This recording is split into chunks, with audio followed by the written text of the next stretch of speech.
This is Between Past and Future with your hosts, Rajdeep Dosanjh and Ethan Quinones. What are we talking about this week, Ethan? So we are going to look at some articles that deal with anti-racism, which we've talked about it before, but this is specifically kind of anti-racist disputes that are going on in sort of upper echelons of society. So one case is a fairly well-to-do group of parents who are part of a school district council in New York City, and there was another issue with basically this author who wrote a defense of looting and mob violence, so to speak, but also comes from a very privileged, well-to-do background, and so it's a sort of uh, we're looking at it through the lens of what Arendt called the alliance between the elite and the mob, which is sort of where a lower sort of, as she says, déclassé of classes, of all classes, sort of the bottom of the bottom type people end up in a temporary alignment with the interests of the elite, which creates a very dangerous group of people. And I think that if you look at these incidences involving anti-racism, it it kind of shows how on one hand they're pushing an ideology of anti-racism which seems very elite, but then their basic interests of overturning uh, all of society essentially, because they see all of society as being racist, end up aligning with the interests of a mob who want to tear down society because it hasn't benefited them or they haven't benefited from it. So, which article do you want to talk about first, Raj? Maybe the school district one? Yeah, I think the school district one would be good. I think that's also the story that probably most people are familiar with. It happened a few months ago at the end of June, beginning of July. So this is a little bit after the fact, but it's definitely worth still talking about. Yeah, so there's an Atlantic article by Connor Friedersdorf, I believe is how you say his name. Maybe Friedersdorf. I'm not exactly sure. But this was something that happened in, was it July that it happened? Or was it June? I'm not exactly sure. The YouTube video was posted on June 29th. So, Okay, so it was back in June. yeah. The article came out on August 20th. But long story short, a school district was having a meeting on Zoom, so people were in their living rooms, and one person involved in the discussion was Thomas Rockledge, who is a white man, and he said he favors some efforts to integrate schools, but he liked the idea of school screening, which was the main background for this argument. So school screening in New York is where certain public schools uh, basically screen. There's various testing or application processes for students who are uh, admitted based on grades, test scores, interviews. Sometimes they incorporate family background, such as being a first generation college goer, hopefully, if you do go to college after high school. Um, but essentially, you have to apply to these colleges, and ostensibly, they're better and serve the students better than the other High schools. public Apply to these high public high schools. schools. Yeah, Yeah. these other high schools and middle schools. And so a lot of parents oppose this because if you look at it, it generally benefits very wealthy kids, and a lot of schools in New York City aren't too good by various standards. So it seems that it does seem pretty. I mean, I'm not against the idea of screening public schools. I'm not. I mean, I'm not for the idea of screening public schools at all. I think it's rather silly to allow certain students who are already demonstrating better academic talent another leg up. If anything, you would want to give the most attention to kids who aren't doing so well. Um, but anyway, this guy he said that he opposed, and it's become an issue also because of racial discrimination. So the screened schools tend to be have very high percentage of Asian and white students as opposed to black and Hispanic students, where the regular non-screen public schools have a much higher percentage of black and Hispanic students, and the population of New York City is skews much more towards black and Hispanic uh, than the rest of the country. I don't know the numbers off the top of my head, but it might be as much as uh, 35 to 45%. I'm not sure. But I don't think, actually, I could look it up right now, but I'm pretty sure that there isn't a true minority. There's only a plurality in New York City racially. So people are pretty upset about the racial dynamic. So there's 42% white people in New York, 24% black, and um, I'm not sure because Hispanic is counted differently depending on white Hispanic, non-white Hispanic. But essentially, white people are not the majority in New York City, and most of these schools are also in Manhattan and Brooklyn, I believe, sometimes in Queens, the screened ones, which is doesn't count in Staten Island, which is majority white.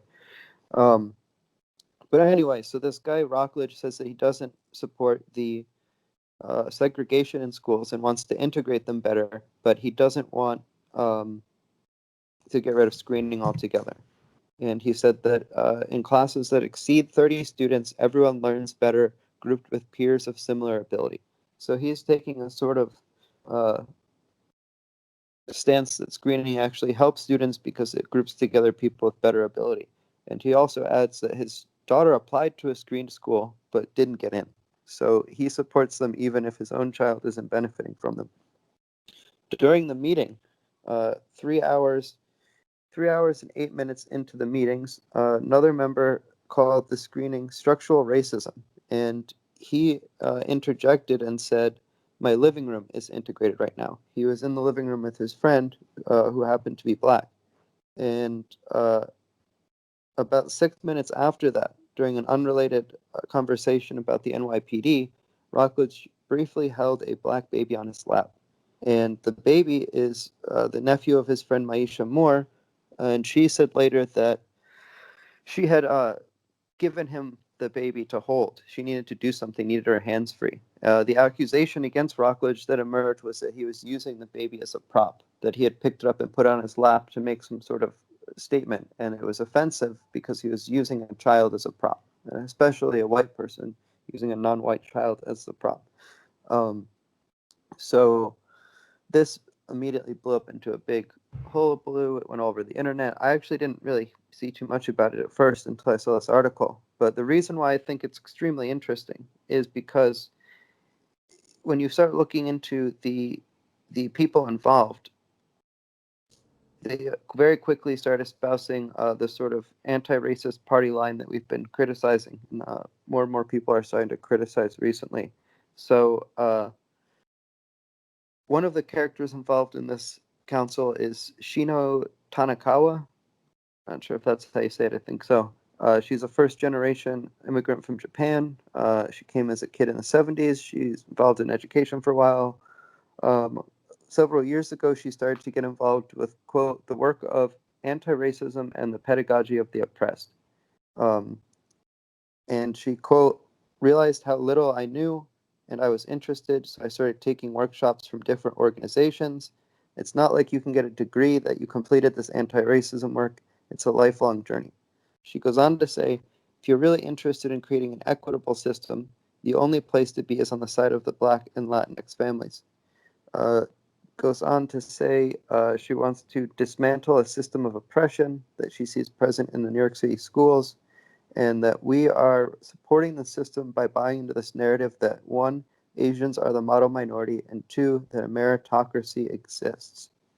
Um, and so she's contacted by the author Friedersdorf to explain her stance, and she says that the dysfunction and division, quote, were caused by a lack of racial literacy. So immediately she goes into saying that the problem here is people haven't read the right books, haven't learned the right information, and they have bad thoughts, bad opinions on a matter. Um, and this is also coming from a fairly elite group of Manhattan parents who are also involved with the school district itself. You know, so it's not just a random smattering of people. This is an involved elite group of people. Um, she then decides to write a letter to the president, tried to get the president fired, and this keeps going into a back and forth cycle where they keep telling each other that they need to read anti-racist or they need to read basically Kendi and D'Angelo. There's a quote: "Proximity to color does not mean you're not racist. Did you read Ibram Kendi? Did you read How to Be an Anti-Racist? All people are capable of being of racist behavior. Um, how can I convince you if you aren't even? How can I convince you if you won't even read a book about white fragility or Ibram Kendi? And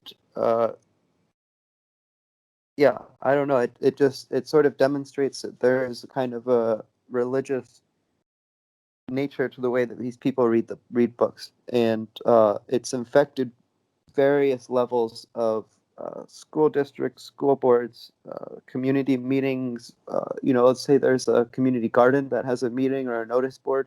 Uh, there's all sorts of different ways this stuff is getting out there. But if you think about specifically the sort of patterns of the elite or wealthy, their children are most likely to go to college. And so they're growing up in an environment where their parents are teaching them one thing, going to colleges that reinforce that idea, and then going out into the world with an elite education and oftentimes money or connections, which allow them to gain even more influence. And one of the criticisms of that was lobbed against people who are first speaking out against identity politics or what they were calling campus craziness 4 or 5 years ago was that, oh, this isn't going to go anywhere. College kids are always up in arms about something once they graduate and get jobs. This sort of thing will go away.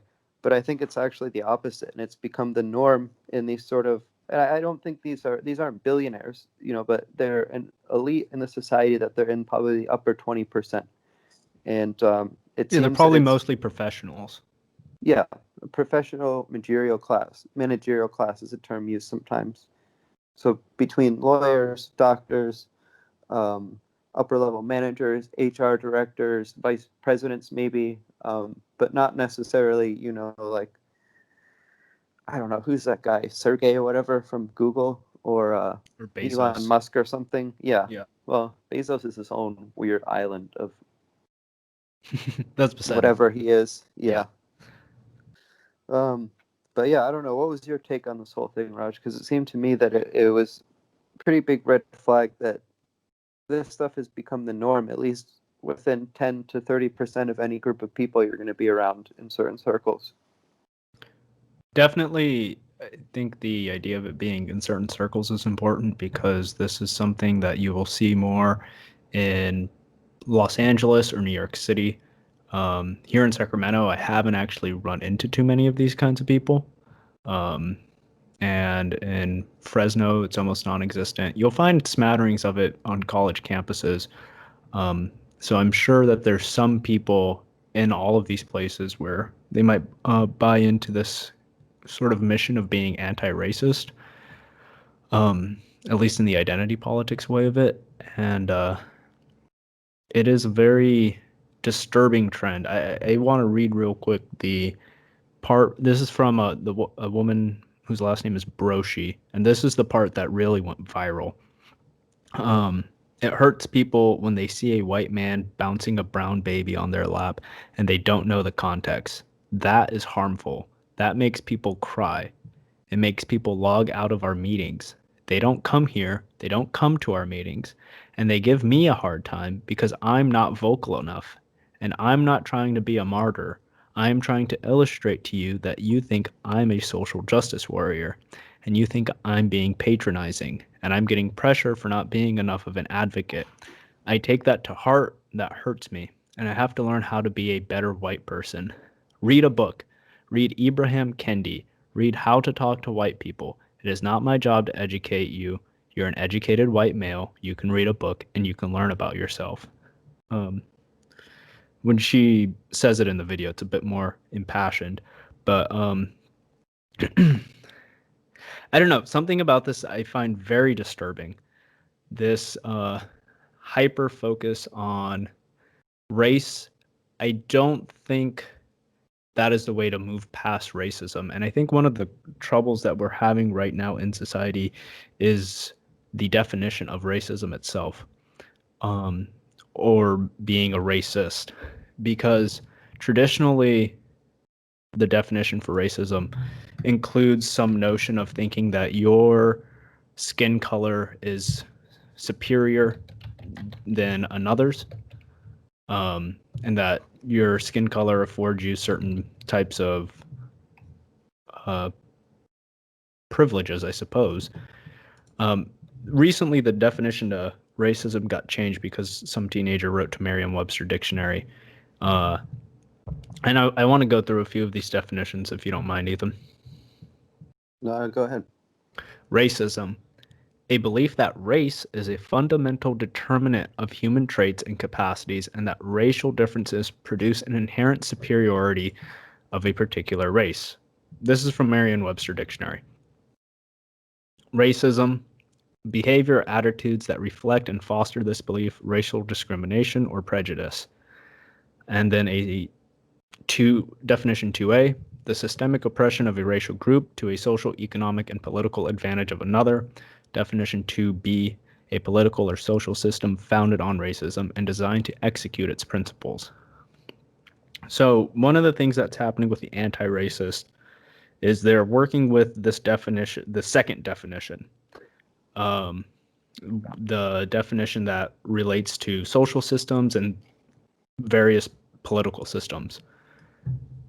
However, there is a problem where they're hyper focused on the second definition of racism, and they've kind of become blinded to how their notions of white privilege and white fragility actually makes them subject to the first definition of racism. The belief that I think race. there's a. Go ahead. I think, like you're saying, there's sort of like a recurve going on where for a while, let's say before the 80s or so, there was more outright racial animus, and then outright blatant racial animus, which most of these people also agree has gone down. So people saying the N word, for example, has gone down. But then they'll say that there's this implicit discrimination, and that's the systematic racism, right? That they're talking about that's taken over, where people may not say the N word anymore, but they'll use the word thug and really mean the N word. That's what they'll say. I think that by they said quite explicitly as a group, the ideology kind of spells out that racial animus, open racial animus, has gone down. Yet, at the same time, part of the idea that America is racist also involves people being outright racist. So it's do you see what I mean? It seems like they've caught themselves in a trap almost, where either people really aren't that racist anymore, and it's these systems that are the problem, kind of like Abraham Kendi is really focused on the system, but then Robin DiAngelo is completely obsessed with the individual person. So Right. which is racism an individual belief system that some races are better than others, or is it a system that reproduces racial inequity? And they seem to play both cards at the same time. Well, I think that's part of the cognitive dissonance that we see in this school council meeting, particularly of Broshi, right? Because she's uh, upset about the systemic nature of the problem while simultaneously attempting to confess her own individual complicity in the problem of racism. And so she is trying to fess up, right? She's trying to say that she is part of the problem while diagnosing that the problem is located elsewhere. And when you have that kind of cognitive dissonance, if you're trying to hold these two things, then you kind of start saying things that don't really make sense. Yeah, and I think part of it too is she appears to be speaking in cliches. Where and this was also came up with the what's her name Tanakawa. Uh, she said Asians are expected to be the model minority. There was some article that came out in the 80s, I think, that used this phrase, right? And they said, well, if you look at the trajectory of Asians as immigrants, they're a quote unquote model minority because, average income has gone up, percentage of people going to colleges. And then very quickly, people pointed out, that's actually kind of a offensive thing to say. And it doesn't really accurately capture what's going on.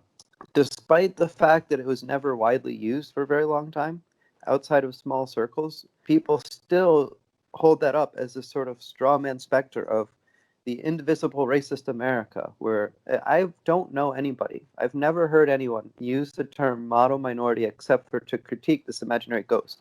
if you look at what the Broshi lady starts saying, she starts using these same uh, sort of phrases and cliches, and she's caught between two things. One, uh, um, basically being patronizing, and you think I'm being patronizing. I'm getting pressure for not being enough of an advocate. I take that to heart.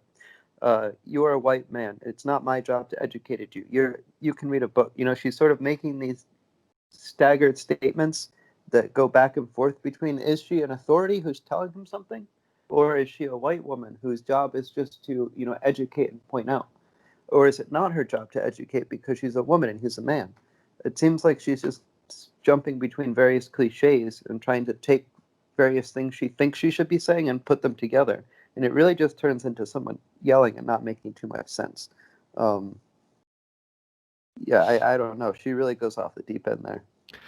Yeah, this is I got an email from something called Seek Research Institution. I think it's actually helpful for this conversation. I don't think they necessarily use the right terms here, but I just want to read this to you for a second.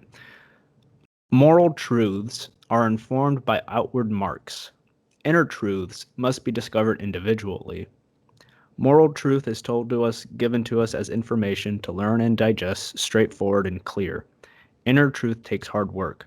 This is not to say that moral truths we glean from outward marks are not of value. We can all gain a philosophical or intellectual understanding of the truth, and those things are important in helping us create laws.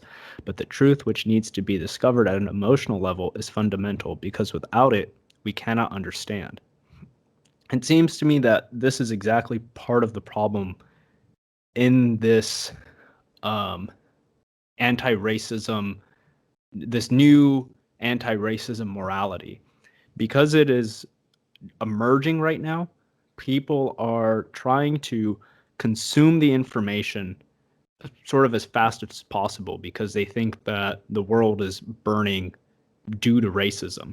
So they're trying to adopt these new ethical imperatives, but they're not actually taking the time to sit with it and, um, really evaluate it, really reflect upon it. And so, because June 29th isn't that long after the death of George Floyd, and that's when all of these things started to become, uh, when all of these books came into vogue in a big way recently. That's when corporations started assigning them, and all that sort of stuff. So I think Yeah, part of that's what's interesting too. what do you mean? It's interesting too because this Tanakawa lady said that she has been involved in these anti-racism workshops for 5 years, and so there's an already existing network of these things going on that wasn't too popular. Yeah, But D'Angela you're right, and has been giving her lectures and things like that for a long time. She was at Evergreen back in 2017, I think. also that the books, I don't remember know when the White Fragility book actually came out, but How to Be an Anti-Racist I think came out last year or very recently. But even though these people have been involved in it for a long time, these books are now the sacred text. So Right. instead of using, like, what I wonder what they told people to read before, because it is kind of clear that it doesn't seem like many of the people who talk about reading and tell people to read it, they don't express ideas from it as if they've reflected upon it. They sort of just tell people to read it. If Right. I read a book that was super important, if I thought a book was so important that everyone should read it, I'd probably, have a summary ready to go to tell someone about. Instead of just saying, well, you're a man, you know how to read, which is kind of an offensive thing because if he were an Indian woman, would she, explain it to or I don't know. Like, what's the point of saying you're a white man, you can read? Of You're an course, educated white male. yeah, You can read a book. That's a very odd thing to say. yeah. If it was, I mean, I know uneducated, non-white, non-males who can read books. Most people I know, regardless of their education or race, are generally able to read books. Yeah, so it does seem like on one level these people are trying to take in this information, but they haven't really internalized it. Um, so it can't. Some of this stuff might actually just be the growing pains of learning. I don't think what they're learning is necessarily a good thing, but I think that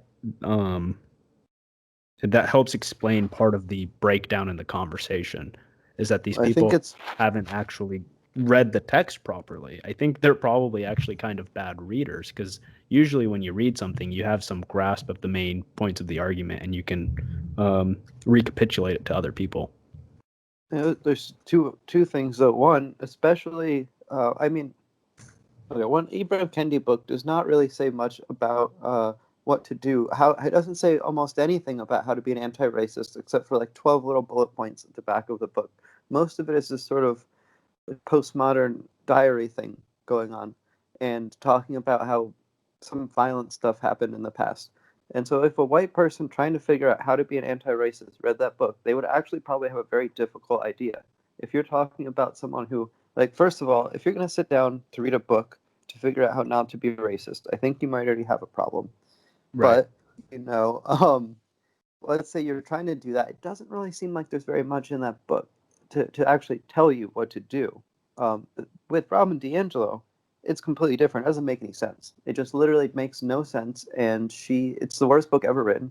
And she admits to being a racist, and her stories and analogies kind of show she's racist.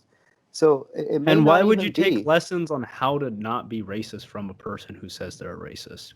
Yeah, it's one thing if someone, let's say you have someone come to your school and they're like, "Oh, I used to be in like the Aryan Brotherhood. I'm going to teach your kids some stuff." The key is used to. Right. They wouldn't invite someone in a dangerous gang. They might invite someone who used to be in a dangerous gang. Who knows what it's like? Yeah, I've seen talks that were from people who used to be in the KKK or MS-13 or some violent, angry group of people, and after they get out, they, try to steer kids away from getting in. Ramen D'Angelo is not saying that. She's not saying, "Oh, I used to be a racist, and here's how I learned not to be." That's actually kind of what Kendi is saying, but he doesn't do a very good job at telling people how to. Um, but I'm not sure if it's that they're not good readers, because it may be that these books just aren't very good. On the other hand, That's it could be possible. their impetus for why they want to read them. They want to read them to educate themselves, to change their lives for the better. I don't think that this kind of like self-help books don't generally have a good track record or aren't held in high esteem, I think, for a good reason, because it doesn't really work that way. It's more about doing things and actions than reading books. So I don't know which it is, because I would suspect that a lot of these people are college graduates, and a lot of these people also have degrees that require a lot of reading and reading comprehension. And so I do think they're capable of it, certainly, um, Yeah, of maybe reading and the understanding it. ability to not the problem of not being able to recapitulate the arguments in the books is that they don't actually have Yeah. functioning arguments. Well, I um, mean, it comes up almost every episode, but Robin DiAngelo, you're welcome on the show at any time. But I really do think you wrote the worst book of all time. And it's a shame that Americans are being forced, and not just Americans, it's a shame that the people of this earth are being assigned to read this book for anything other than a good laugh. But, all right, I there's one think that other. well, before we go on to the one about um, the defensive looting, I did want to make a little foray into another article by Connor Oh, Friedersdorf. I had a couple more points from this article really quick, Okay, though. yeah, Then we can move on to that one. Um, this very, very quick. Yeah, Connor Friersdorf, this is a quote. He says, "I have read White Fragility and How to Be an Anti-Racist. I don't recall any passage in either text that clarifies why it would be racist for a white man to hold a black baby in his lap." Tanakawa says, "You can disagree with people, but this is not an ideological difference. This is how black and indigenous people and people of color see the world. It's not for you and me, an East Asian affluent person, to deny that reality, to deny that these people what these people are telling us." Um, that seems like that's she's not a an answer. self-described East Asian person. She's saying that people of other races fundamentally view the world in a different way, that they Right. cannot understand and can only sort of listen to and take on belief, which is something we're going Well, to have someone on next week to talk about how it becomes a belief system very quickly. this is what's so scary about anti-racism is that in their efforts to cure the world of racism, they begin to take on a view of the world and a view of people which suggests that the amount of melanin in your skin actually determines how you see the world and how you act in it. And I'm sorry, but that's racist. I don't care if you Yeah, think you're being anti-racist, but if you think that a chemical compound, melanin, that appears in your epidermis has any bearing on the your perception of reality, you're holding racist assumptions, and you need to knock it off. Quite frankly. um, it gets very bizarre too when people draw these distinctions that don't have a real historical or um, factual basis. So they're saying that some for some reason there's black and indigenous people are grouped together. Same in the word BIPOC, BIPOC, black, indigenous, and people of color. And then other people of color, like East Asians, are allegedly in a higher position or correlated to white people. I don't think that this is necessarily true. If you look at statistics among Asian people in America, there's certain there's a large group of people that do very, very well, and there's also a large group of people that do not do very well and are below the poverty line. Certain ethnic groups from East Asia in America, specifically Cambodia, Laos, Vietnam, Yeah, there's a do distinction in East Asian between East Asian people. I'm South Asian, so not speaking from personal experience necessarily, but East Asians have the distinction of rich Asians and poor Asians. And rich yeah, Asians include Chinese, Han Chinese specifically, Koreans, and Japanese. Poor Asians include Hmong, Vietnamese, Laotian, Cambodian. And there is a difference in how, when these immigrant communities come to the United States, there are quantitative differences in how they, um, what is it, advance socially or in class-wise economically. Um, and so to group East Asians as a monolith is also a mistake. yeah. And the other thing I think they're creating a new version of old racial lines. So before it was very much so white people on top, everyone else not so much. Depending on the time and era, Asian people, so for example, the Chinese in America faced massive discrimination. Thousands died building the railroad, but it wasn't the same. It was never the same as black discrimination with racism necessarily. So there is sort of, you can see a historical difference, but to then put East Asian people in the same level as white people today seems odd because a lot of their arguments come from the alleged history of racial discrimination. But another thing is, where would you put people like Armenians or um, Afghanis or Mongolians or people in Poland, people in the Baltic region, people Kazakhstanis. yeah, people in Georgia or Crimea, um, because technically these like someone in Georgia is very Caucasian, but historically has been very very oppressed and wouldn't typically meet any normal definition of white. It seems like they're dividing the world into very small groups, sort of. Well, small, large groups without any distinctions. And so you have white people, black people, indigenous people, and then Asians, and that's it. Right, because that's in the past.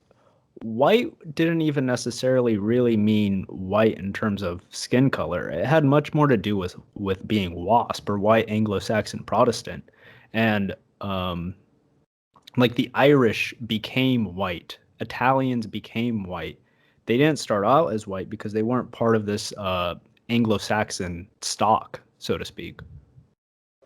Yeah, maybe we should just redraw all the racial and continental boundaries. So someone from Japan would be an East Asian, and someone from Italy would be a West Asian. Just um, start over fresh. I actually this might be worth doing a whole episode about, but there's a um, person named Bhagat Singh Thind. He was a Sikh man who came to the United States in early 1900s. He fought for the United States in World War One, and he applied for citizenship three separate times and he actually gained citizenship on, I think, three separate occasions. And eventually, his citizenship kept getting revoked because in the 1920s in America, the only people who could obtain citizenship were white people, persons of African descent, or alien of African nativity. So that means that black people and white people were granted the same legal status of citizen in the United States, which this uh, what excluded anyone from Asia. I'm assuming anyone from uh, South America, unless you're considered white Hispanic. But eventually, this gets taken up to the Supreme Court, and Bhagat Singh Thind's attempt to gain citizenship was to argue that he was white and to argue that he was Caucasian because that was closer to his actual skin color than trying to make the argument that he was black. And people from that part of India can say that they're from the Caucasus Mountains and that sort of thing. It's an easier geographic uh, argument to make. But that's besides the point. The Supreme Court ruled against him, and they said he is not he's not considered a white person. Eventually, by 1936, he gains a citizenship. But this speaks to um, the problem of viewing things racially. This was a problem of white society in America in the early 1900s, framing things racially, and it doesn't work. And now the anti-racists are suggesting we go back to looking at people through this same lens, and it's a mistake and a bad idea. It's too simplistic. It doesn't make sense. One of the And other race isn't ways, a real thing. You can't right? actually test someone's race. There's no real, it's a socially constructed concept. So trying to create laws and base reality on it is always gonna lead you down a crazy weird path like it did the last 400 years. And they also claim to be so, you know, people who espouse these anti-racism, like what's maybe called anti-racism, capital A, capital R. These type of people, they claim to know so much about the history of oppression in the last 400 years, etc. It doesn't seem like they know very much at all. It seems like they have a very, very shallow understanding of history that essentially, like, for example, that story, or the story we talked about previously about, oh, his name is escaping me right now, the guy who, the black guy who owned slaves and won the court case. Oh yes. His Yeah, name I'm is blanking his escaping me name. as well. John. It was John C. Something that started with a C, I believe. Um, well, keep going. But yeah, that sort of subtlety and that sort of nuance to the conversation Anthony about. Johnson. Oh, that's another one. John was the Anthony Johnson won. John Punch. John Punch. He's the one who was brought back into slavery after having escaped. Yeah, Anthony Johnson was the black man who owned other black slaves. Um, Yeah, which is but that's a much more confusing story than yeah, this story that these people think is how history played out. History is usually far more complicated than a lot of these capital A, capital R anti-racists believe it to be. do you know the story of Sarah Rector, the the girl millionaire? I do not. Long story short, she was a African American girl who grew up on an Indian reservation. Their parents acquired land through some sort of post slavery program. I don't remember the entire story, but Oh, they best found known for oil. being the quote unquote richest colored girl in the world. Yeah, she basically, parents' land struck oil, got paid for it, and became fabulously wealthy. But the interesting thing was there was various clauses that said black people couldn't do this, black people couldn't do that, and so it would have made it very difficult for her to use her money. And so the state of Oklahoma actually just declared her to be white, um, Hmm. rather than realize how silly these rules are. They just decided to, I don't know if it was, I don't know necessarily if They some wanted her to people, spend her money, so like you're an honorary white person instead of figuring yeah. out, oh, black people can uh, add value to the world as well. Yeah, but I'm curious. Maybe we could look into this more. I'm curious to see if they understood the irony and ludicrousness of it, or if it just seemed to be the most sensible. I think the first problem was she wanted to be allowed to travel first class accommodations, and black people weren't allowed there. So instead of, but it also kind of shows that even then there was a understanding that you could kind of break these rules. They weren't hard set in stone necessarily. I don't know. It's a very interesting story. It's definitely what's the word? A rarity. One of the few people who was given privileges and not treated as a second class citizen. But it also does show that in history, wealth has managed to supersede other forms of discrimination. So even though she was a woman and African American, that intersectional identity seemed to be negated a little bit by her massive wealth. Right. Um, so you have anything else on this one? Um, no, I think that's pretty much it. But kind of, I guess the overview is just that this anti-racist rhetoric and the worldview of Robin DiAngelo and Ibram Kendi are definitely uh, they're not just it's not just some sort of college campus blah blah blah phenomenon. It seems Oh, that it's it's infecting the definitely, real world. yeah, and specifically it seems upper middle class and elite people who have power and influence. So before we move on to the defense of looting, Connor Friedersdorf has an interview with a Indian man named Johan and Neem, and Mr. Neem um, says very poignantly, "Please don't convert to whiteness." And I think this is the real danger of Robin DiAngelo type, the type of work that she does, and that is, it is making people view whiteness as their primary identity.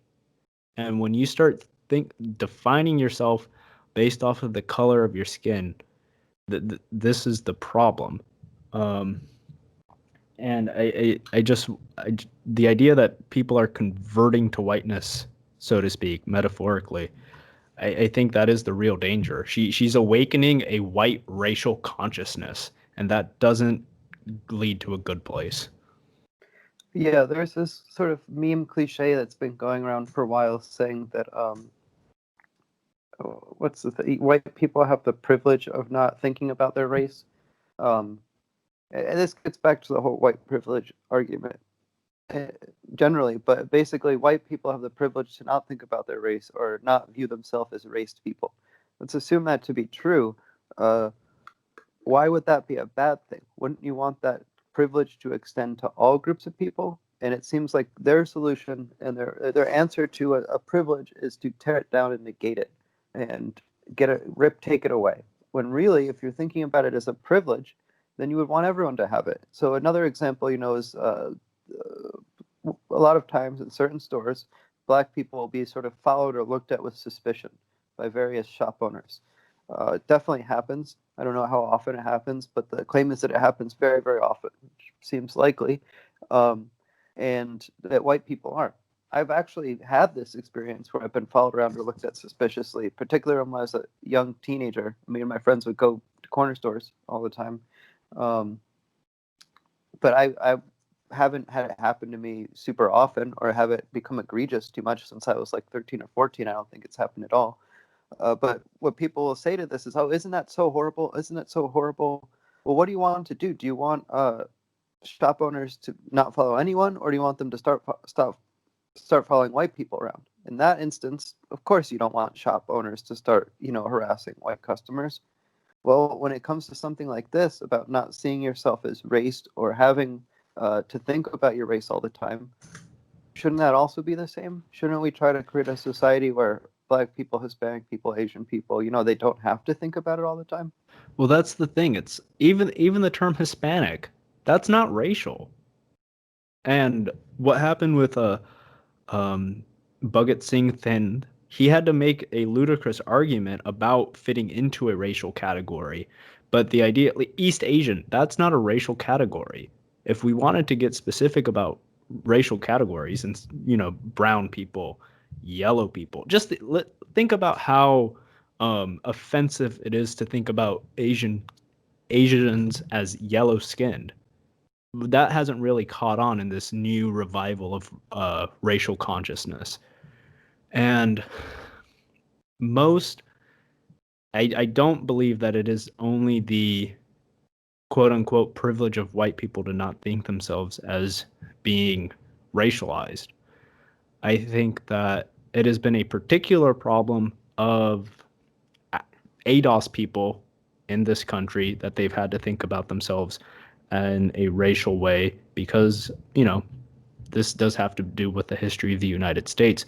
But I think that a term like ADOS, American Descendants of Slaves, is actually a much more useful, uh, term, identity term than black is, because even the term black, it erases the diversity within the various ADOS and African immigrant communities. And the problems that ADOS people face are different than the problems that immigrants from Africa or from the Caribbean face. They have a different set of problems to overcome. And yeah, I mean, the idea that I think that we should be, instead of focusing more and more on race, having white people thinking about themselves as white people, we should be encouraging people to think less about their race. Growing up, I never referred to myself as a brown person. I would say, "Oh, I'm Indian" or "I'm Punjabi." Those aren't racial markers. And this, yeah, I guess I'm just kind of rambling now, but this it is very upsetting. This awakening of the racial consciousness. Yeah, and I think it was Glenn Lowry or John McWhorter said this on their podcast that in the near future you may see white people start to organize and rally when a white person is killed by the police or something like this. And you can easily imagine how much of a disaster that would be. And as much as trying to get these, through this anti-racist work, trying to get these well-meaning white people to see themselves as race individuals, etc., you're going to make it more normal in society to view people through a racial lens, which among people who are already racist is just going to further fuel them and allow them to recruit people. And I think a really big danger here is precisely that I think I've seen it in the last 5, 6 years quite plainly on social media, on regular media, mainstream media, whatever you want to call it, print media, cable television, where people are looking at things more and more in terms of race and ethnicity. And it's sometimes in bizarre ways. So there's a sort of meme going around about girls will post memes about like which race boy is cutest, and it will have like Asian, mixed, black, Hispanic, and the point is very benign, right? They're just kind of joking around, but this isn't just one. This is happening more and more and more and more. And the idea that people of a certain race have a certain aesthetic or look, that's racist. Right. That's just racist. And I don't think there's any animus behind it. It's actually the opposite, right? They're showing allegedly appreciation for different groups of people. But this is kind of gauche. Like imagine if it were the opposite, and it were white people saying, it's obviously just wrong. You see it in other ways where, what was the thing I saw the other day? They said something about there's something on CNN where it said a group leadership in a group is not diverse yet. And when you look at the group of people, it wasn't diverse because there weren't any black people. There was 4 or 5 Hispanic people, 4 or 5 Asian people, and 2 or 3 white people. And it was mostly male, but I think it was like 40, 60 female to male. So it was a fairly diverse group of people, but they were merely looking at things along the lines of how many black people are there. And so it's very, very clear they're not even differentiating anymore between I mean, they're starting to differentiate between which minorities are count as diversity, which don't. Yeah. I think you're just seeing it everywhere all the time now. This slow creep of a return of racialized thinking, and this was, part of the reason why this colorblind ideology was pushed, which has its own flaws, was precisely to counteract this. That let's try to avoid talking about race because it leads to problems. And so you definitely, I would say, you need to talk about race, especially when there is still racism going around. But the idea that in an interpersonal setting or between two individuals, or when looking at someone as a friend or a partner, or gauging someone's attractiveness or intelligence, you generally try to not think about race, even if that might seem intuitive sometimes. And I think that's why various racial categories sometimes or ethnic stereotypes emerge, right? If a certain group of people share a characteristic, like having unibrows, let's say, and they're also recent immigrants, so they don't have the best jobs, it might be intuitive to think, oh, something about having unibrows and not having good jobs. But that doesn't make any sense. If you really think about it, that's not the case. The reason why they don't have good jobs is because they might be recent immigrants who haven't had a chance to learn a language or get a degree yet. Um, this sort of thing happens with racial characteristics or ethnic characteristics. You see Italian or Irish or Jewish or Polish immigrants moving to America face discrimination based on stereotypes of how they look, act, or dress or talk. And it takes a sort of I have a effort not question. to do that. This Hmm. awakening of white racial consciousness that's occurring, it seems to me that it has something to do with European Americans forgetting their roots. They're And just adopting a white catch-all term. yeah, because these people, I've run into several people like this. These are quote unquote white people who, they're just a grab bag. They don't know, um, their families have been in America for so long that they are such a mix of different they have their heritage, their ancestry is so mixed Europe wise that they've got parts from Germany, parts from Italy, parts from Ireland, and they're just kind of this mishmash of European heritage, and they don't have a connection to their past. So now they've just started to call themselves white instead of, I don't know, European American or just plain old American. Um, Yeah, I think that's a much more sensible and logical turn. Is okay. So let's say even if you're adopted, and you have no idea what your family, where your family in Europe lived at some point. Um, why not just go by American? What the hell is wrong with that being your heritage? And if I've heard a lot of people from Europe talk about how silly it is when you meet an American, they'll say, "Oh, well, I'm Irish," and to right. them, being Irish has a lot to do with living in Ireland or growing up in Ireland, not really, your grandparents were born there. Other times, let's say someone says, "Oh, I'm German. My grandparents immigrated from Germany." How long did your grandparents live in Germany? If they lived there for two generations, and their grandparents moved from France, are you really French? Or like these Right. distinctions aren't real in any sense. It's mostly just a way of identifying people based on where they're born or And parents were born. this is something that I actually thought was a good thing from the 1619 project, even though it has its flaws. And that was this push from, what's her name, Nicole Hannah Jones, to sort of encourage black people to think of themselves as Americans. You remember that part? It's Yeah, like but that's the also why I don't like the phrase ADOS because it seems like that's going to perpetuate uh, connection between whatever group of people is being referred to as ADOS and slavery, oppression, etc., where, as Nicole Hannah Jones says, in reclaiming the term American, and even eschewing African American, you do make a pretty firm statement. And I think her point was right that any of all people who have a claim to the term American, Black people have the strongest claim, something along those lines. right. And I thought that was a compelling argument. I think that the use for the term ADOS has to do with in terms of rectifying these sort of historical problems that our country has become obsessed with recently, and I think that it is I think it is a helpful term if we're trying to actually, like, for a discussion of something like reparations, using the category of ADOS makes a lot of sense. There's no point in giving reparations to someone who just immigrated here from Somalia, as far as I can tell. Okay, yeah, that makes sense. But and as a general identifier, it does seem like an odd, Yeah, like you are. I see your point. Okay, so let's talk about looting.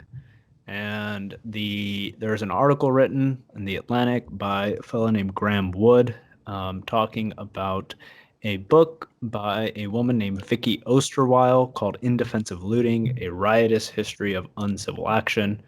It talks about how looting is actually the destruction of a business is an experience of pleasure, joy, and freedom. And she refers to looting as a form of queer birth.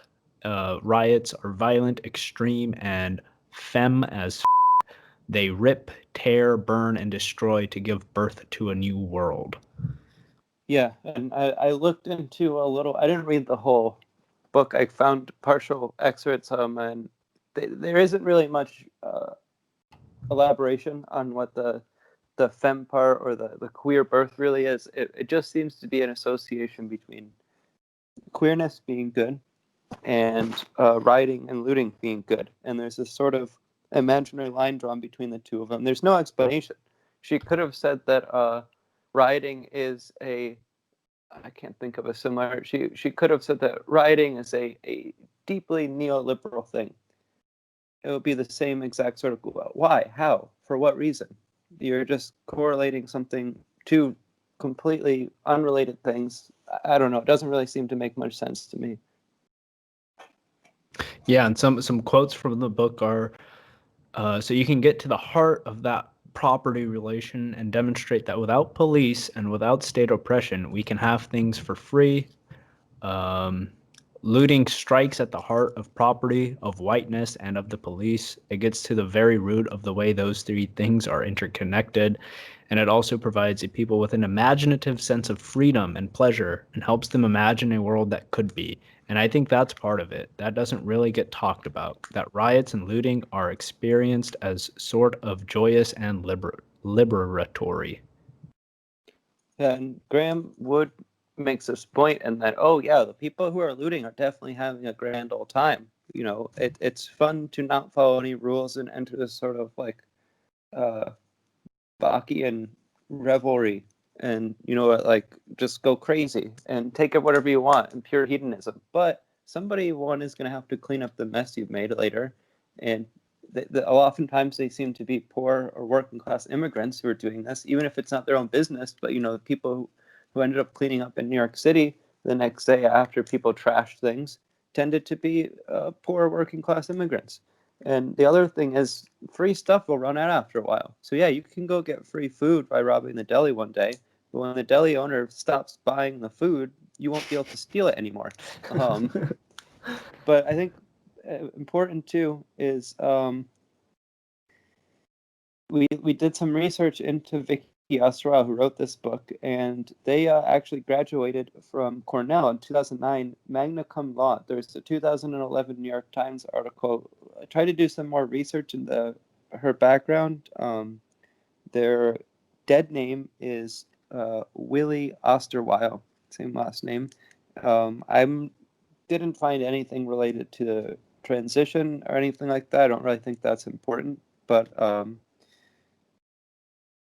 there was But an Vicky was identity involved. shift. Yeah, but Vicky was very much involved with the Occupy Wall Street movement. Yeah, and they actually ended up suing the New York City for wrongful arrest. They had claimed on one hand to have started a Brooklyn Bridge takeover, and then in another instance claimed that the police wrongfully arrested them while they're just minding their own business. We also turned up a court document that had something to do with a rent dispute of some sort going on. Again, that doesn't really necessarily say anything one way or another, but we couldn't find very much information about this person beyond they went to Cornell and graduated very high, top of their class, and this is work that's being put out and ideas that are coming from the elite of society. People who go to Cornell and graduate with a degree from Cornell, it does mention in this article that they didn't necessarily get a great job right away, and that breaking into the publishing and writing industry was very, very difficult. But they have a leg up over other people and ostensibly have been educated at this elite college, and they're producing work that is drivel, for lack of a better word. It's nonsensical.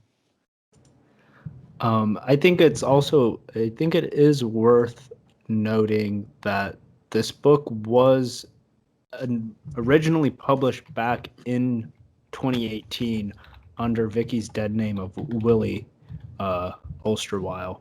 I think it's interesting that it's just catching on this time around. It might be more appropriate moment, but yeah, um, just an interesting thing. This is a book that's 2 years old that has recently been re-released under the name of Vicky Osterweil, and it's good. It's blowing up this time. Yeah, and I don't know. This is part of the idea we were talking about in the beginning of an alliance between the mob and the elite, and a sort of lower class of people who are excluded from normal society, whether it's their own fault or by nature of birth or accident or some reason. Just don't fit into the normal society, right? They don't have the same advantages. They might not have an ID. They may not have any money. They may not have a home, a car, a license, all sorts in various ways. They don't fit into society the way that we think of normal people doing. The elite are also not a part of normal society, but they're sort of above it. They have more advantages, privilege, wealth, education, etc. Right now, you're seeing people argue for similar things, arguing for this racial reductionism, which historically has been associated with, I mean, it didn't come necessarily from working classes, but it was typically highest racial animus and often racial violence came from poor working class communities. It wasn't exclusive to them by any means, but sort of the idea of being prejudiced and having a small world view and being highly reductive typically been associated with less educated or a sort of mob mentality. Uh, Well, now this is okay, being championed by the elite. there's a um, Bob Dylan lyric in the song "Only a Pawn in Their Game" where he kind of describes the situation. And where is it? The deputy sheriffs, the soldiers, the governors get paid, and the marshals and cops get the same. But the poor white man's used in the hands of them all like a tool. He's taught in his school from the start by the rule that the laws are with him to protect his white skin, to keep up his hate, so he never thinks straight about the shape that he's in, but it ain't him to blame. He's only a pawn in their game. It kind of talks about what you're describing there, about the racial animosity that comes from sort of underclass whites, but um, it helps to, it's for the sake of keeping them preoccupied with an external problem rather than the problems that they have themselves about their economic station in life. That is interesting. But yeah, it is. It's also, I don't know. To me, it's fairly kind of disappointing that you would see this coming from someone who is extremely educated, and they're basically saying that it's okay to burn and loot and riot. And not even basically, they are saying quite openly, it is okay to go out and destroy things and take what you want. And this is similar, I think, in a sense to what Arendt was talking about, in that you had a breakdown of morals in pre-Nazi Germany and Nazi Germany, where the capitalists and business owners who are typically respectable and played within the rules of society began to fetishize, for lack of a better word, those who didn't. And then they began to just wantonly break the rules. And so if you have a class of people who are the elite, who are openly justifying breaking rules and taking whatever you want and stealing, and then, a criminal class that is part of this underclass of society that does that anyway, steals, takes what they want, beat people, hurt people, shoot people. That's a very, very dangerous thing. And it becomes a class above classes, essentially, where a large portion of society are just openly in rebellion against society. And it seems like the people who end up getting hurt are the middle working class business owners, or even they might not even be a business owner per se. They could just be a CVS that employs a bunch of people and pays them maybe not a great wage, but pays them that's not going to be there anymore. Or Wendy's that gets burned down, and that's 4 or 5 jobs that are better than no jobs. Maybe not a great job, but better than no job. And people who are actually have spent their entire life building a business, working hard, and just gets burnt down, and it's being laughed at and celebrated by someone who graduated top of their class of Cornell. That's a real shame. And it's interesting because once again we have this same problem of condemning a current social arrangement or past social arrangement without any suggestion of what should replace it. In the article, Graham Wood says that, uh, where is it? Osterweil does not say what property-less system of government or anti-government she prefers, but I suspect it is not democracy, a term she uses only sneeringly. And once again, we have, this situation of poo-pooing the current arrangement, but there is no, Resentment. yeah, resentment, deep resentment, but without any vision of the future. Yeah, and I think this is something I don't know if we mentioned it before, but Ross Douthat had this article where he talked about people who are put like she also poo-poos the idea of a meritocracy. Okay, there is an argument to be made that using the term meritocracy creates a false idea that people who have things have necessarily earned them, all the people. But there is the idea of a meritocracy as sort of an ideal. Wouldn't you want to live in a society where people generally succeed or fail based on their own merit? And I mean, by failing, I don't think you should be poor and starving, but people who are very successful or have a lot more than other people, it would generally be better if those people had merit as opposed to it being arbitrary. I think people largely like to live in a world that's fair.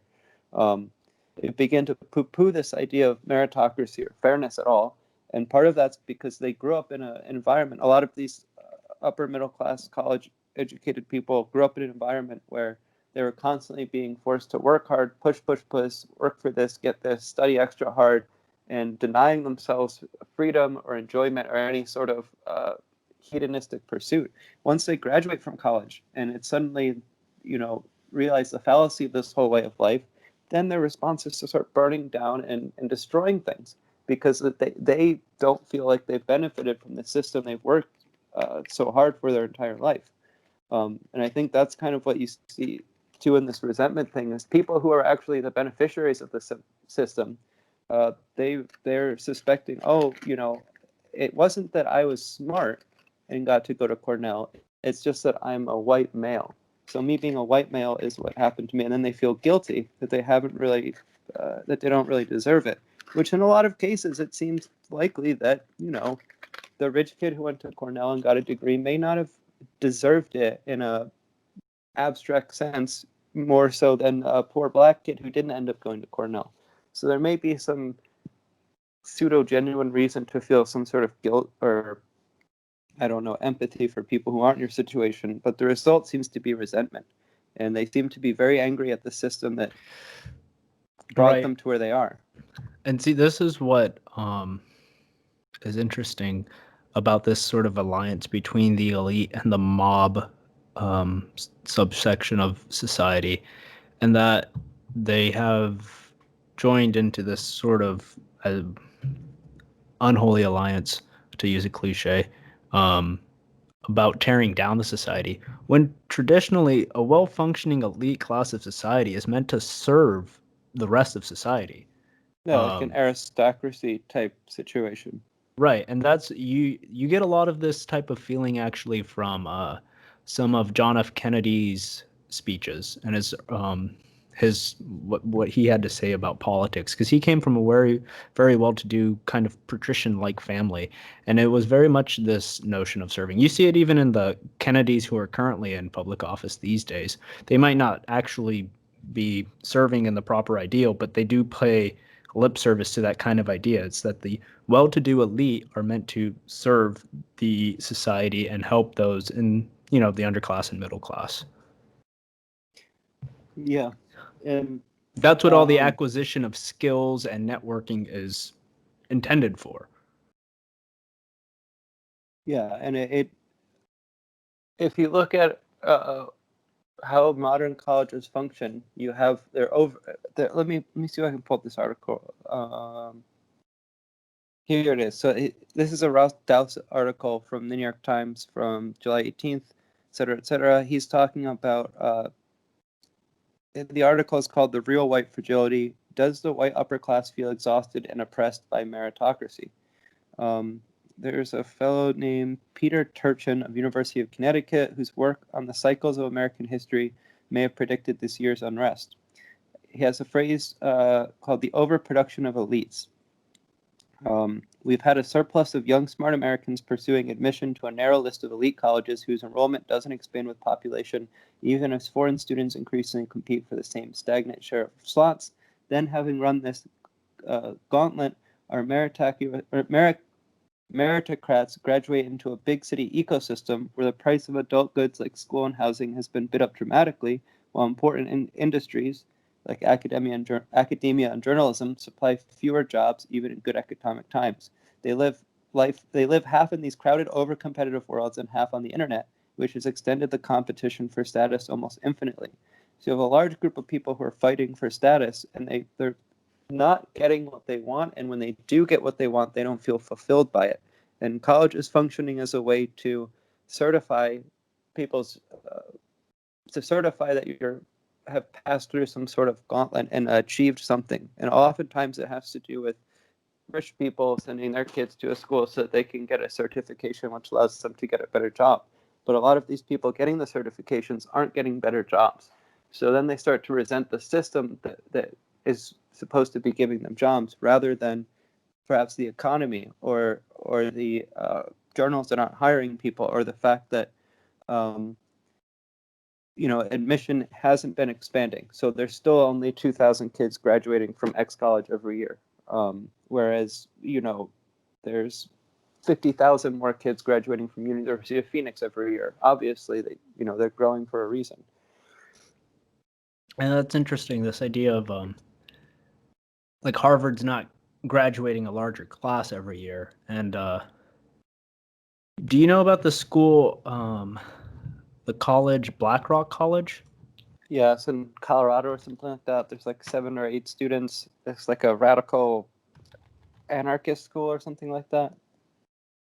I know someone who Um, went there. There's a kid who went, Henry Gonzalez, who was one of those college hopper sort of kids. He went somewhere freshman year, then went to Bard, and he told me quite plainly he was only going to Bard so he could get into Blackrock College.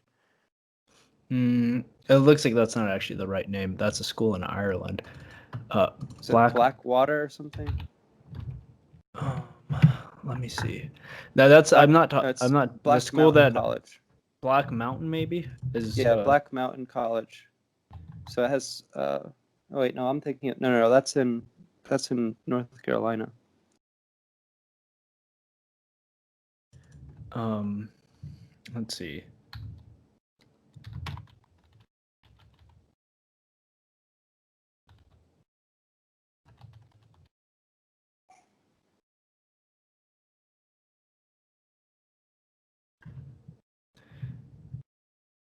Actually, yeah, Black Mountain College was the one I was talking about.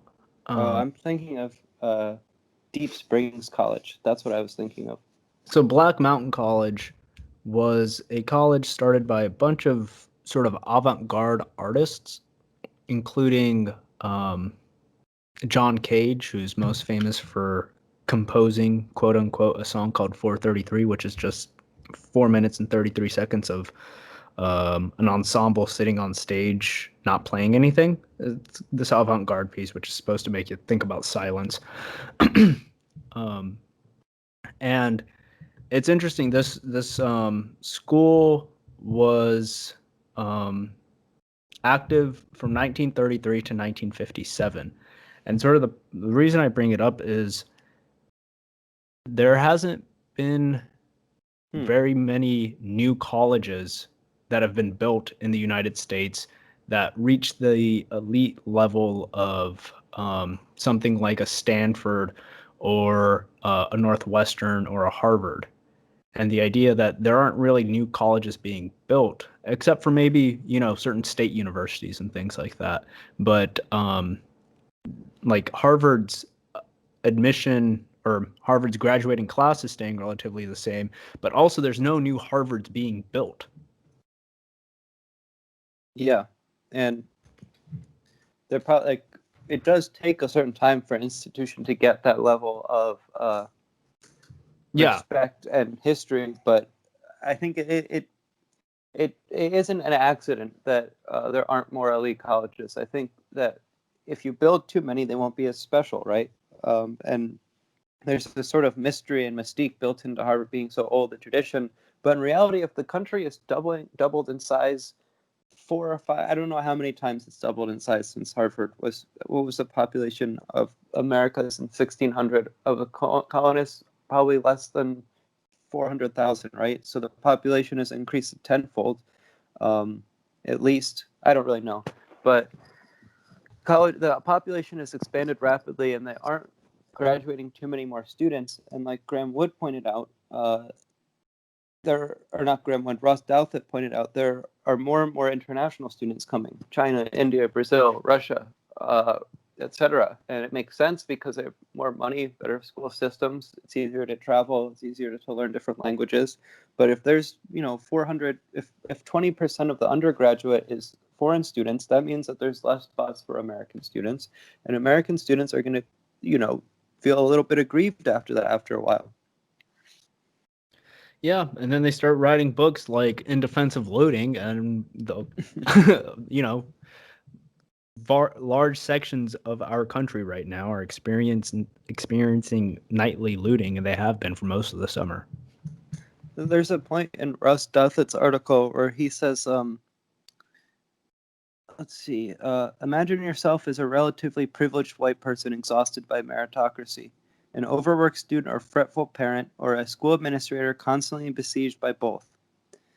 Wouldn't it come as a comic relief in some way that turns out the whole exhausting Alice in Wonderland Red Queen race of full-time meritocratic achievement, in the words of a pseudonymous critic, was nothing more than a manifestation of the very white supremacy that you as a good liberal are obliged to dismantle and oppose. If all the testing, all the delayed gratification, perfectionism was all after all just itself a form of racism, and an easing up, chilling out, and just relaxing a bit, you can improve your life and your kid's life and happily strike a anti-racist blow as well. They're taking something they resent and propping it up to be white supremacy, so then it's good to attack. But then, and also part of what this mindset of the meritocratic, like super achiever kid, is delayed gratification, where instead of going out with your friends to the movies, you stay home and study. Instead of eating a bunch of cake, you eat pasta, so you're ready for your sports game the next day, so you can put it on your college application. What this Osterwald character is talking about is precisely the opposite of that. And this seems to be very deeply connected, that after trying so hard to get into big colleges, do this, do that, you do sort of realize, oh, this is a weird rat race, and I don't actually need to be trying very hard. But then it means that you've wasted a large portion of your life. It's a lot easier to blame something, white supremacy, than really reconsider choices you've made or your parents have made. Just blame white supremacy. And in the case of Osterwile and a lot of young people from colleges who are elites, they really have delayed gratification to so much that now they just want to go out and riot and burn stuff. This is their response to years of staying home and studying instead of going out and having fun. Right. These people didn't get to experience a real childhood, and now they're trying to retroactively have one by going around smashing stuff, which, that's part of being a kid, is going around and breaking things. Yeah. And yeah, I don't know. It seems to be a pretty neat ideology they've worked out where you can just take whatever you want, and you don't actually have to work hard. You can just steal it. Things would be free. Society would be perfect if it weren't for the cops and the stuffy old white men telling us to do this and that. This is literally a very childish mentality, which you like. I mean, yeah, Thousands what of does a kid cartoons. do besides steal their parents' resources? Yeah, and you constantly see like, oh, I wish my parents weren't here so we could all have fun. There's countless examples of the kids wishing the parents away, and then it comes to find out it's a very scary world, and you do need your parents, and they don't just make up rules to be mean, but there's a reason for rules, and that's kind of what this what Osterweil is saying is that there aren't rules for a reason. The rules were created to oppress people and to be mean and to hurt people. Right. But then when And people start actually getting hurt because of violence, then you understand why the rules are there. but it doesn't. It seems like this person in particular has, like, they were active in the Wall Street movement, Occupy Wall Street movement. Um, it doesn't seem like people are learning their lesson. It seems like they've built up a very strong ideology. So, burning down a small business run by immigrants. Oh, well, her defense of that was that I don't remember the woman's name or the girl's name, but there was a black girl who was shot by a shopkeeper in LA a week or two after the Rodney King riots. And this was one of the main instigators of the actual riots. It was a young black girl who was alleged to be shoplifting. Turns out all the evidence says she was perfectly innocent, pretty much. But it was actually an Asian woman who shot her. And so she's actually saying that it's sort of a myth to feel any empathy for the small business owners, immigrants. It's their fault for going in this community that they don't belong in. It's their fault because they actually take advantage of their workers and don't pay them very well. And yeah, so it's not like, oh, they wake up and see that the businesses are burnt down. There's actual damage going on, and it's not just all fun and games. They're like, oh, well, it's okay to burn those businesses down. And there's cases where there were black people's businesses being looted or black people hurt by protesters. I don't remember the specific story, somewhere in the Midwest in July or June, there was a black guy who was shot defending his property. And, no one stops to think, oh, maybe we should, calm down, because not even just people are getting hurt, but the black people that the movement is supposed to be helping, or black people that are supposed to be being helped by this movement are actually being hurt by it. That wasn't enough to stop them. So I don't know. I really don't have much faith that people like her are going to figure things out, even if the evidence is right there in front of them. Because they're literally saying it's okay to steal. That's like the oldest law in society. I want to read something from it's a foreword to the first Calvin and Hobbes collection by Gary Trudeau. And Gary Trudeau is the author of the Doonesbury comic strip, which is primarily political, but he's got a little blurb at the beginning of the first release collection of Calvin and Hobbes comic strips, and he's praising Bill Watterson's understanding of childhood. So anyone who's done time with a small child knows that reality can be highly situational. The utterances which an adult knows to be a, quote, lie, unquote, may well reflect a child's deepest conviction. At least at the moment it pops out. Fantasy is so accessible, and it is joined with such force and frequency that resentful parents like Calvin's assume that they are being manipulated, when the truth is far more frightening. They don't even exist. The child is both king and keeper of this realm, and he can be very choosy about the company he keeps. And he's kind of talking about the sort of solipsistic nature of understanding the world when you're a kid. And there is something about this woke ideology which is deeply solipsistic, where they think that they can change reality just by changing the words people speak. Yeah, and that's like, it's kind of like covering your eyes and pretending not to see something. Like, it's very obviously just a childish way of dealing with the world. Right, but when you're a kid, what is it? Peekaboo, the kid thinks that the parent disappears from reality, right? At least I don't know if that's actually still, I don't know if that's scientifically true, but that's something I've heard a lot over and over again, that, one of the reasons why a kid likes playing peekaboo so much is because when you cover your face and you disappear, the kid thinks you pop out of existence, and then you pop back into existence. And it's very exciting for a child. And they lack a very basic understanding of how the world works, which Right. seems to be another similarity. Yeah. Anything else? I think that's mostly it. This article, the original interview by NPR Code Switch with her, was widely panned by most people. So it's not as if most people believe stuff like this, or this is a common view on the left. But I think among elitist leftists, there's a tacit I've heard many people say this. Looting isn't so bad. It's people going out for bread. They can't help themselves. It's the police's fault. If the police didn't do this, the riots wouldn't happen. Well, that's a sort of pandering view of that these people just can't help themselves. I think they can help themselves, and they're making a choice not to follow the rules. It's not just they can help themselves. But it was a good sign that this article was pretty much panned by everyone, and this sort of thing of queer birth and being femme as fuck, that most people don't buy into this at all.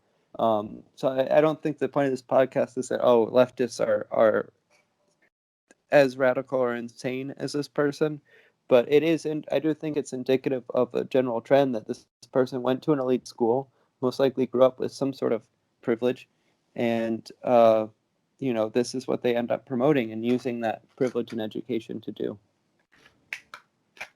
All right. We'll talk again next week. All right. And then, next week, we are going to do an interview. Let me pull up her name really quick so I don't mispronounce it. I think that's Valerie Tarico. She wrote an interesting article comparing evangelicalism and sort of this wokeness ideology. So we're going to talk to her. She is I believe she's a psychologist. She might be a psychiatrist. I don't remember exactly. We'll get a full intro for the next episode, but that should be coming out next Friday, hopefully. Yep. Cool.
sign, November break day.